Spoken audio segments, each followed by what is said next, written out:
Hi there, ladies. All right, so this week we're doing carbs. So portion sizes for carbs is 1 cupped handful. 1 cupped handful of carbs, not at every meal and not every day, depending on your goals and your body type. If you're happy with where you're at and you're just looking to maintain and you just want to learn a little bit more about healthier options and stuff, you can try 1 cupped handful of carbs at every meal. But if it's not working for your goals, that would be the first one you'd want to change up. If you're looking to lose fat, keep it to post-workout carbs only. So right after your workout, your muscles are going to be hungry. They're going to want to soak that right up. So those carbs will be maximized usage at that point. If you're an ectomorph, so a naturally thin individual that has a hard time putting on fat, you can eat carbs more regularly throughout the day. However, there's a caveat to that as well. If you notice that you might be putting on a bit of weight around your middle area, this would be due to insulin resistance. That glucose cannot effectively be pulled into the cells to use as energy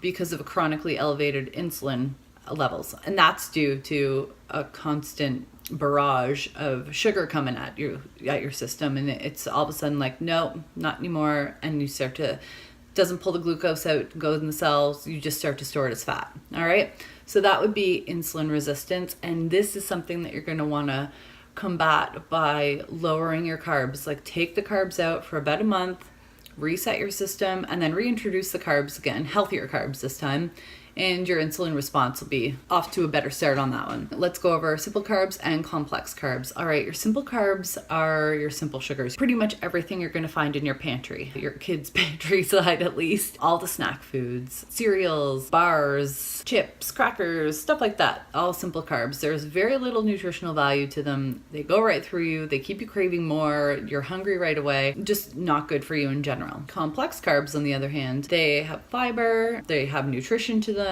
They keep you fuller longer. They're more beneficial. This is what you're going for. Look for the complex carbs. Whole grains, quinoa, sweet potatoes, squash, corn. Those are all great options. Remember also, when you're looking at items that have a carb count on the back, remember to look for the fiber content, all right? Because on the label, it'll say total carbs, but then underneath it, it will say fiber content. So your net carbs is going to be your total carbs minus the fiber. The total carbs is not always the total carbs. Pay attention to that when you're looking at that. Some good substitutions. A lot of people get so lost when it comes to carb week because they're like, oh my gosh, I've eaten so many carbs my whole life. How can I not eat any carbs anymore? But there are a lot of easy and healthy and tasty substitutions out there. One of them is veggie noodles. If you don't have a spiralizer, most grocery stores make this super easy for you, and you can buy them pre-spiralized. Or you can take a potato peeler or vegetable peeler and just slide it down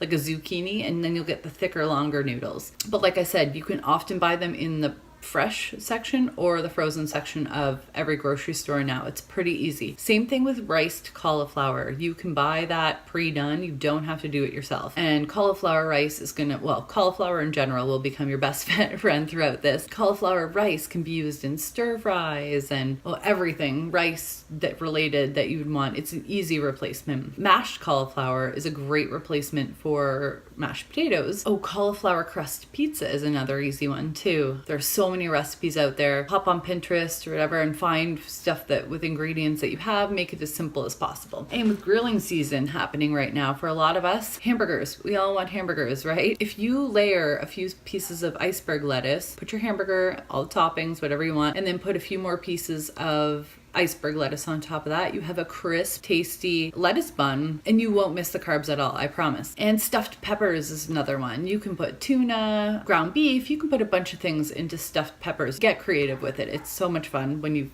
start to find these recipes. You can really work with it. Sweeteners is another one that's a tough one to substitute because there's artificial sweeteners in pretty much everything. And half the time, if you look at what you have in your pantry, the word doesn't say sugar all the time. There's so many tricky substitutions that these companies put on these products now that you think you're making a good choice, but there could be 60 names they're using for sugar. All right, so be careful on that one. Try to make a lot of those sweet recipes, or like if you're buying yogurt, don't buy a fruit one, buy a plain one, and then put your own fruit or put your own honey or your own sweetener in it, and then you have control over what you're doing. Honey is a good one. Stevia is a natural sweetener. Dates, coconut sugar, and maple syrup are all really easy natural sweeteners to add into any of your recipes to give it that little hint of sweetness. If you have any questions about any of that, hit us up and we'll help you out.